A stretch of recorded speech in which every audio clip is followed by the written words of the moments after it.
Hey everyone, welcome back to the Jersey Comic Crew. And on today's episode, we are delving right into the Bad Batch episode 7 with our review and reaction. Come on in.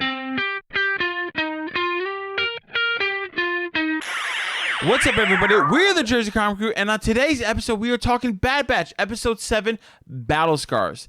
Now, guys, this is your spoiler warning. We're going to talk about the events of the episode in this video, so if you haven't watched it yet, please do. And before we begin, if you like our content, make sure you smash that like button, hit subscribe, so we can keep making more content for you guys, because we really enjoy doing this. Now, Chris, this episode kind of gave us the answer to a lot of the questions we've been developing for the past 6 episodes. First, we get to see your main man Rex come in, which was great to see them interacting with everybody. But probably more importantly, the Wrecker inhibitor chip situation was dealt with in this episode. Now we don't have to wait about him, keep having headaches for more and more episodes and dragging out that whole story beat. They dealt with it here. We know it's the inhibitor chip. He went rogue, which was very scary because they had a hard time stopping him. And I know Omega wasn't going to die or anything, but just seeing him threaten Omega was not a sight I thought I would ever see. Yeah, it was an amazing kind of just culmination of events, kind of all tied up in this 26 minutes. This is kind of the episode you and I have been talking about, we've been waiting for, right? It was kind of a lull. And, we always talk about filler is a terrible word, but when it came to a head here, kind of all of that, kind of culminated into this. Yep. And especially with Wrecker, right? This was kind of the Wrecker, Rex and Omega show in this episode. Oh, 100%. Everyone kind of took a second, seat to them. And during that, entire Wrecker kind of, going into Order 66, hearing Crosshair and saying those Crosshair words over and over again. And just also seeing how Wrecker is so much stronger than everyone and can just take them out so easily was crazy to see. And that touching moment between him and Omega where he apologizes after he finally wakes up absolutely warmed my heart, and kind of also shows how much it's oh wow, I'm a lot more attached to Omega than I may have originally thought I was, because that was a very heartstring pull moment. But yeah, seeing Rex is obviously, that was something we kind of knew was going to happen. It was just when and where.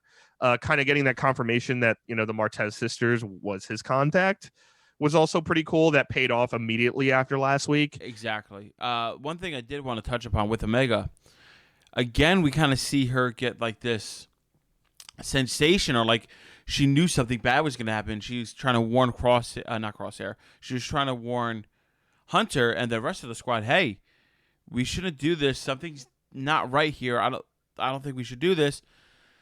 Which brings me up stuff you brought up before, she could kind of sense danger coming a mile away, which is really cool. And maybe that has more to do with her origin story, or it's just a kid knows when something bad's going to happen. Yeah, they've been really playing this close to the vest, which is really good, right? Because it leaves people like us room to talk about it. But, with Omega, there's a couple theories going on right now where one is obviously the Force sensitive connection, right? And now that we've seen Rex, a lot of people may think that Ahsoka may be right behind that, or down the line at the end of the season.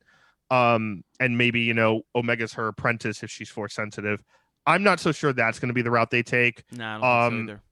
I think it's more so we were kind of talking about, she's very perceptive. She could maybe taskmaster and copy these, unique abilities of Task Force 99, and is able to just kind of have her own persona in that. And she might just be the smartest one and kind of the most, diverse one when it comes to I have a bunch of different skill sets, compared to the Bad Batch who have very singular skill sets within each of them as an individual. She might be just that culmination. You know what I mean? So, quick question for you, Chris. Rex came, he had intel from the Martez sister. He found the Bad Batch, kind of finding like-minded individuals. And he knows he needs to get the inhibitor chip out. And they went to this weird place. Is this a place that we should know about? Because I have no idea what that place was. I was like, oh, this is just a broken down, clone facility. I don't know what it was. Yeah, no, it's the planet Bracca. Okay. And that, if you played if you played Jedi Fallen Order, the EA Jedi game, that's the first planet we meet Cal Kestis on. So there was a huge rumor Cal Kestis was going to be seen in this show. There's still a big rumor about that later. So yeah, this is where we kind of see in the game, right, a much later version of Bracca, a much more business version where stuff and people are everywhere working on stuff. But this is before that, but it is the same planet. I do gotta say, when they're doing the adventure, like going to the facility, I still love how they hammer home like Wrecker's fear of heights. And then also you gotta point the elephant in the room. Like Wrecker's bigger than everybody else, right? And as a big Absolutely. person myself, I'm looking at that rope and I'm like, I ain't making that. I'm just gonna stay here. I'm gonna die. Because the second I go in there, you're just gonna fall. That's every big person's fear, and it happens to my poor man Wrecker. I mean, yeah, he's big, but he's also like, pure rock iron muscle. Like it's like the Rock Same. in a. We're the same. Me and Oh, him. absolutely, absolutely. Thank you. It's like it's like the Rock in a stormtrooper outfit, basically. Yeah. So, but yeah, that was a funny scene. The little tightrope wire. And it looked like to me, Mm-hmm. really quick, he kind of hit his head on the way down before it Yes, like he caught did. his ankle. So that obviously is another like, how many concussions is this? You know what I mean? And the funny thing about that, they actually kind of brought back something from old Star Wars. Oh The yeah. monster, yeah, the monster that kind of grabs Wrecker, like the tentacle That like monster. kraken looking thing. Yeah, it's called the Dianoga, and it's like one of the same monsters that Luke, Han, and Leia get stuck in the garbage chute barge Okay. in the fourth Star Wars movie, aka the first Star Wars movie, that grabs Luke and takes him under. So that was a nice little Oh. callback there, where like they're kind of walking, and Omega is like staring at the water, and Hunter's like, stay out of the water, and they're kind of like trying to creep above the stuff. So that was Yeah. kind of cool to see that come full circle. After we see that scene where Wrecker falling down, every fat man's worst dream, right? They get into that facility and they were like, oh, how long does this kind of take? Rex says, I've never been on this kind of side. And with Rex being here, we have so many connections to the Clone Wars series. And especially if you watched all the episodes, unlike some people, me, I only watched some of it. Like, I'm sure there's a lot of other Easter eggs and, like, moments that, like, were called back because of this. Totally. And two of those are the biggest ones that we kind of see in this episode. Obviously, Rex is kind of like an Easter egg himself, but he's a character. But when they land and they follow Rex, where he's like, I'll be in touch, and he's like really nervous about the inhibitor chips, we land on Bracca. We land right next to the Y-Wing that he used to save him and Ahsoka at the end of Clone Wars. Gotcha. So they're still using that ship. They're still kind of like scrounging around for the stuff. And then later on, when we're in the medical facility, just like you said, Rob, they're like, he's like, I don't know how long it takes. I wasn't on this side. All of that stuff is the same kind of way Rex got his chip taken out with Ahsoka and the droids helping this time. Obviously, there's not as much of a time crunch because they're hidden in there. Yeah. And the biggest thing was just Wrecker's chip activating, but it was the exact same way they did it. So that was cool. A lot of cool Clone Wars callbacks, as well as like the music, which was one of my favorite things about the episode. A lot of Clone Wars themes. There's a shot of Rex kind of just looking at his helmet while they're waiting for Wrecker to wake up, which to me seemed like he was just kind of going back and kind of like, man, like everything I did just to get to this point. And that seemed to be like kind of one of those reminisce moments where the music kind of fell into the Clone Wars theme. Now, with Rex being introduced into the Bad Batch and being their friend, does that mean Sid is almost obsolete? Are they going to still be working for Sid? Because we know they're doing Sid like to make connections, to get money. They have a debt and everything, whatever. But now with Rex in the picture, are they going to like move away from Sid and go work with Rex? That's a good question. I think the answer is a little bit of both. I think the Bad Batch are eventually going to become their own unit and do what they want, right? Whether it's becoming like helpful mercenaries throughout the galaxy until like maybe they die, which we've been speculating. I think they definitely will reunite with Rex and more than likely Ahsoka as well, based on that ending conversation, right? We had Hunter kind of come out, and Rex was talking to someone saying like, copy that, I'll meet you in the next rotation, which in Star Wars terms is the next day. Okay. But to me, that could possibly be Ahsoka, right? He's like, hey, I just found the Bad Batch. I hooked up with the Martez sisters. They gave me info. I found the Bad Batch. All their inhibitor chips are out. They would be a great asset. He tells Hunter, like, what's your next move, right? There are people in the galaxy who are like still fighting back and, hinting at the rebellion. And Hunter's like in his head, like, I got to do what's best for not only my crew now, but also Omega. And Sid is still a part of that, right? With that debt. So I think it's going to be an interesting, either they're going to find out who Sid is giving all this stuff to, and they're not going to like who it is. Okay. Or they're going to be like, hey, we need to do one big time, like Mandalorian sized job with Bo-Katan and get debt free of this so we can go do something else that somehow involves keeping Omega safe, but not being safe at all. I think what you said about Rex talking to Ahsoka is wrong. The reason I think it's wrong is because that would kind of make Ahsoka a major founding figure and setting up the rebellion. And we know she kind of goes on her own like third Jedi way. So maybe it's somebody else, and maybe we'll find out that Rex and Ahsoka had a falling out in the Ahsoka show. I don't think they're gonna bring Ahsoka into it because you already brought Ahsoka into another show. Yes, to pilot her own, but just like story-wise, if you have Ahsoka working with Rex to start a new rebellion, like we're gonna be so much more familiar with her in the original Star Wars movies, and like I think to avoid a plot hole, they're gonna make it a different character. That's interesting because I think you could kind of have it both ways. Because Dave Filoni's very good at not making plot holes. He kind of fills them, Yeah, and takes those gaps and makes it like way more linear. I think with Ahsoka, you can have Ahsoka and Rex help the rebellion, but not be a major part. And part of that, right, is because Ahsoka and Rex both have the same issue of they have to basically be dead to everybody else. yeah, Right? They say it in the beginning, right? Rex, your file, the empirical file on you says you were killed in action. And he's like, that does have its pluses with the Empire running around. mm-hmm. Ahsoka's kind of in that same spot. Like she isn't known to anyone. Even in Rebels, she shows up for like 2 or 3 episodes. Yeah. She can still be helping in the background as kind of like a superhero in the night, kind of coming in and helping and leaving immediately without taking any of the credit. So I think that could happen. I know we go into the pitfall of once you introduce Ahsoka, that's all everyone's going to care about. Yes. And it takes away from the Bad Batch and Omega and whatever that story. Well, you could even broaden that be. term to a Jedi whenever you introduce a Jedi. True. You know True. what I mean? And obviously also this period is very touchy because, like you said, if we connect it too far into the original trilogy of movies, we can't denounce the original foundation of how this house was built. So it's I kind of wish this is gonna be sacrilege. I'm warning you right now. Oh no! I kind of wish we could remake or redo the original trilogy. Say like keep all the major points, right? Keep like Han, Luke, and Leia. Like in a perfect world, right? Like you could recast them and be the young selves. But like I wish I had water in my mouth to spit. But like if you could have it like the creative freedom to take that, but to add all these little things, like having Ahsoka be a key point in the rebellion, it just sounds beautiful. Like, doesn't it sound like great? Like, oh, cool, you can have all this. But like, I feel like what they're doing with a lot of these shows is that they have to dance around what was originally created, and what was originally created may not be as good as what could have been created with all the setup that we do have now. You see what I'm saying? Well, the tough thing is one, if you create something in 1977 and now it's 2021, it's gonna be a lot different. Yeah. And number two, I'm okay with not having everyone, like not everyone can be Luke, Han, and Leia. You know what I mean? That's the point of Star Wars too, right? It's a galaxy. It's massive.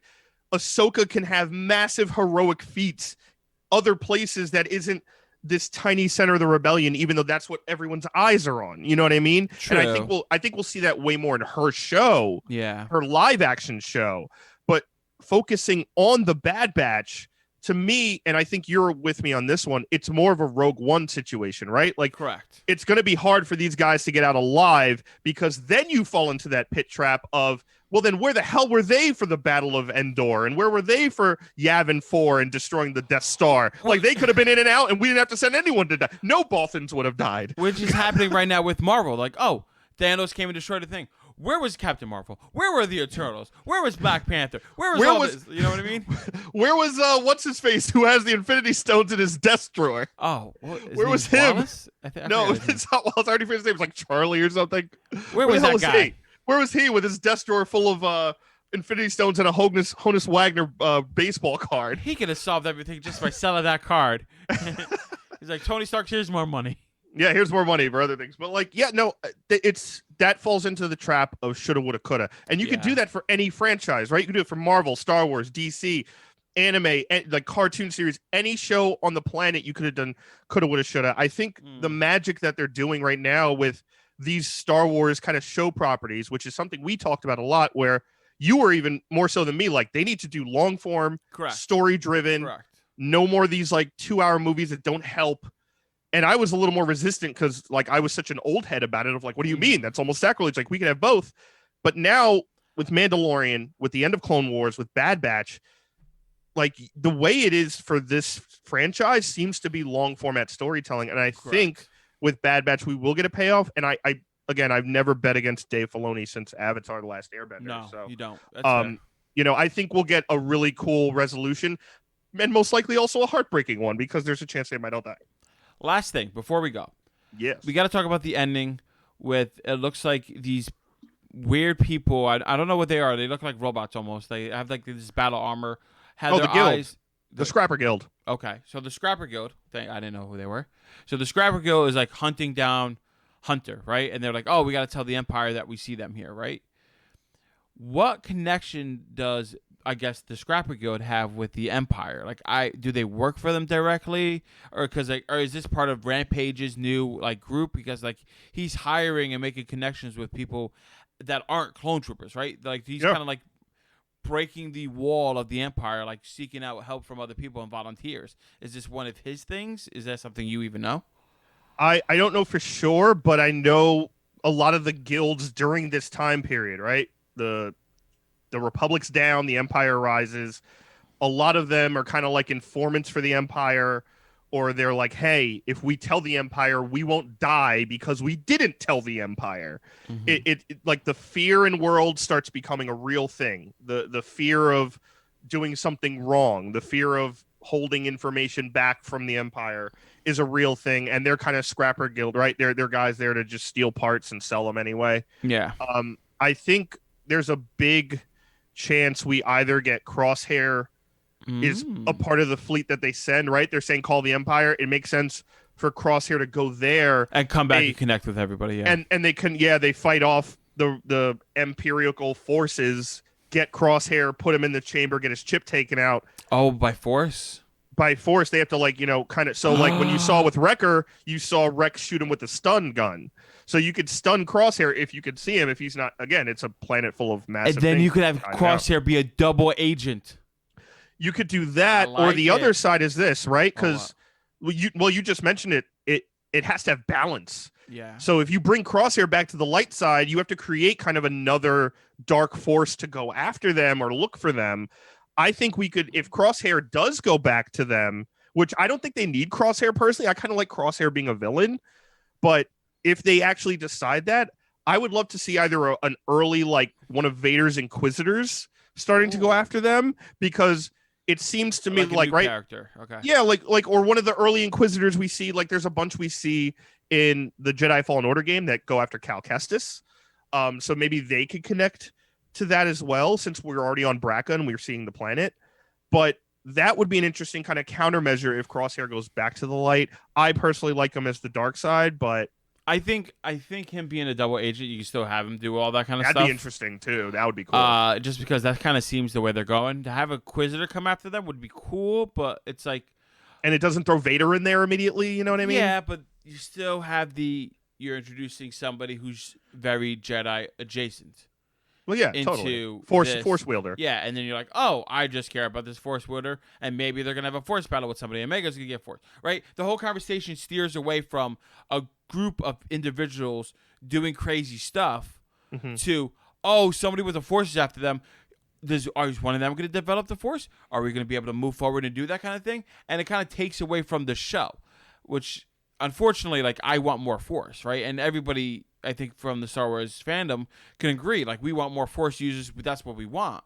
But I think to keep the integrity of the show and, like, to have those questions kind of put at bay, you got to have that kind of stuff. So, like, if they do make Crosshair a double agent, right, that's fine. They don't have to worry about that. And then you see Crosshair and then from his side for a couple episodes doing all these things that he doesn't want to do and kind of dealing with that so he could ultimately take down the Empire, try to get some information, or he finds something out. I don't know, but we're going to see it in the next couple episodes. So that's an interesting take. I love the double agent side. We did see a little of that in Rebels, where there was an agent that was an Imperial, kind of like commander, and he was like leaking secrets to the rebels and became a rebel throughout and slowly changed sides. He ended up being like a huge help to them. Okay. They could totally do that again. It's not a trope that like gets old and tired that quickly. The other question too for that time period is another bad group is Crimson Dawn. Like that's Darth Maul's group. Darth Maul's group. So he's somewhere out there, right? He escapes at the end of Clone Wars. He's somewhere out there possibly creating Crimson Dawn right now. Yeah. And, being like the conspiracy theorist guy who was right for once. And he could be bringing up that group. That could be a group that goes after them and tries to gain their trust too. And Hunter's kind of doing stuff. So that's something to look out for as well. And with that, guys, that wraps up this review and reaction to The Bad Batch Episode 7. Let us know down in the comments below what you thought of this episode. What do you think is going to happen in the future of the Bad Batch series and the Star Wars universe? And guys, thanks so much for watching. Give us a thumbs up, really helps the channel out a lot. If you're brand new, subscribe and turn on notifications. You don't want to miss any more Bad Batch episodes. And make sure you go check out the old ones as well. Check us out on our Instagram and Twitter at Jersey Comic Crew. And as always, I'm Chris Heller. That is Rob Moran. And we're the Jersey Comic Crew. And we'll see you next time.